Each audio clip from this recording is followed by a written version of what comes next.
When I first heard about the Standing to Ground series by John Danaher, I was really excited to finally watch it and learn the fundamentals of the stand-up game in Jiu-Jitsu. So I had only about one day in the week at the gym that focuses on the stand-up game, so overall I was pretty lacking.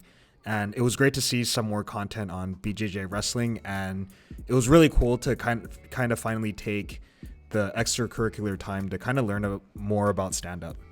So having drilled it for 5 months now, I figured I'd share some thoughts on the series as a beginner with no wrestling or judo experience prior, but just a bit of grappling experience and just a love for jiu-jitsu.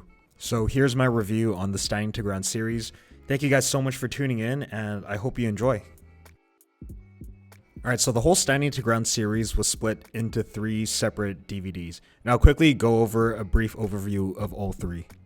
So the first in the series is Standing to Ground, Takedowns and Standing Skills for Jiu-Jitsu.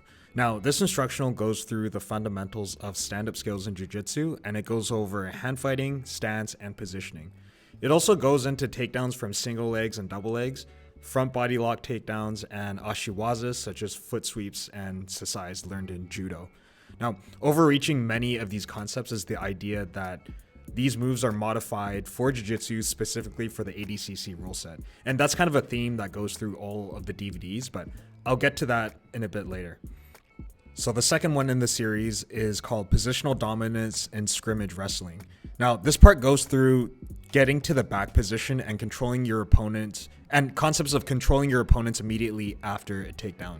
So some of these skills include going to duck unders, throw bys, and arm drags, which basically techniques that go through getting around to the back.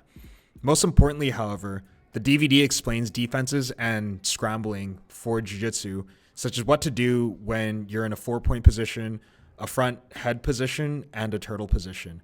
This DVD will teach you how to rack up points and position yourself in the best possible spot for submissions immediately after a takedown. In addition, it also goes through submissions from the standing positions for quick finishes. So lastly, the third in the series is upper body takedowns. Now this goes through a lot of integration of Judo and Greco-Roman wrestling into using upper body grips in order to get takedowns.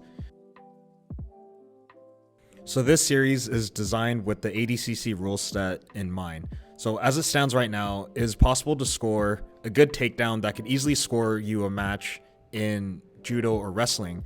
But in ADCC, for example, the biggest difference, however, has nothing to do with that. It has to do with tactics. In Jiu-Jitsu, the scores will be judged by what happens after the takedown.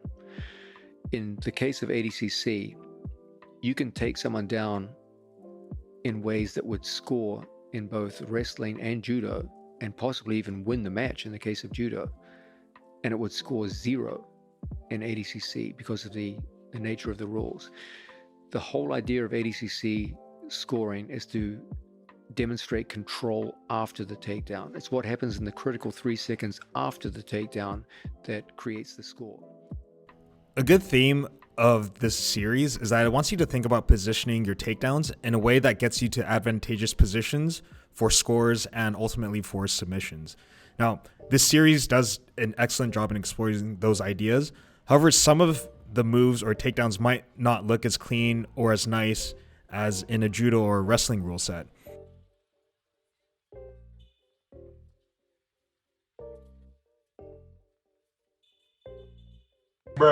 So this isn't really a flaw of the series per se, but mainly a mindset shift. If the goal is to win by scoring points and submissions, then some of the moves and techniques actually make a lot of sense. And in a way, it's actually very liberating to learn that. I think regardless though, a lot of the techniques in wrestling or Judo look really nice and flawless. And I think depending on, or irregardless of where your background comes from, we should always strive to always work on our techniques to have it look flawless anyways. Hey guys, so just a quick reminder, if you've made it this far in the video, thank you so much for watching. Please make sure to like and subscribe and comment if you have any opinions. So because inflation sucks right now and we're all trying to save some money, if you had to pick one of the 3, which one would it be? Well, I would say I would go with Series 2 on positional dominance. So even though even if someone who doesn't like to wrestle, you can always learn more about positioning. And so hear me out. Let's say you like to pull guard and or play off your back. Maybe you know a few wrestle ups here and there. Ultimately, if you can dominate the exchanges, your partner will likely end up in a 4-point position or a turtle position, while you most likely will end up on your 2 feet trying to control them. So keep in mind, I'm not even talking about stand-up wrestling, but the fact that you can manage to get there through series of wrestle ups to get into some iteration of some kind of seated reversal.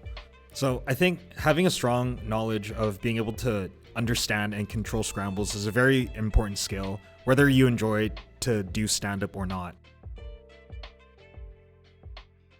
So I think stand-up wrestling is really, really difficult. I was able to utilize a lot of the lessons, techniques, and concepts learned in Volume 2 much quicker than I was able to start utilizing the techniques learned in Volumes 1 and 3.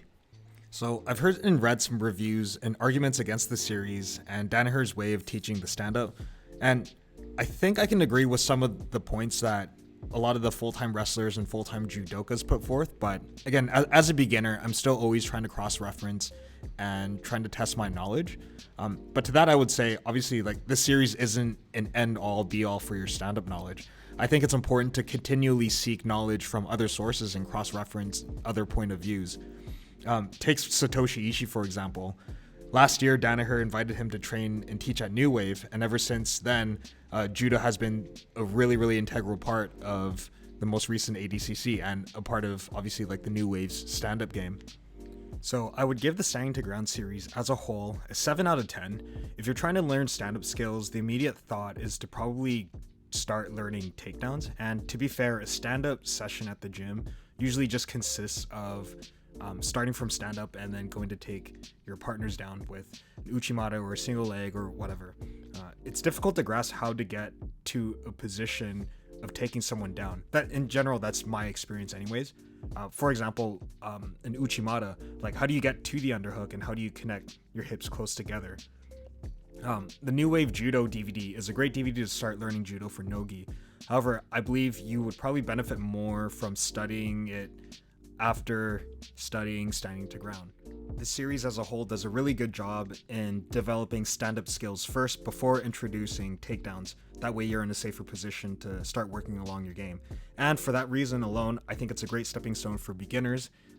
Me personally, I'm able to fight and hold out longer on the stand-up position before I can actually find and see openings. So thank you guys for watching this review all the way through. I'll probably do more of like this in the future on other DVDs, after drilling the DVDs, of course, because I think we can get a better grasp of it to actually do a full intricate review. So be sure to like and subscribe if you found this video helpful. And finally, if you guys have time to kill, you have time to drill. Make sure to go out there and train, guys. Peace.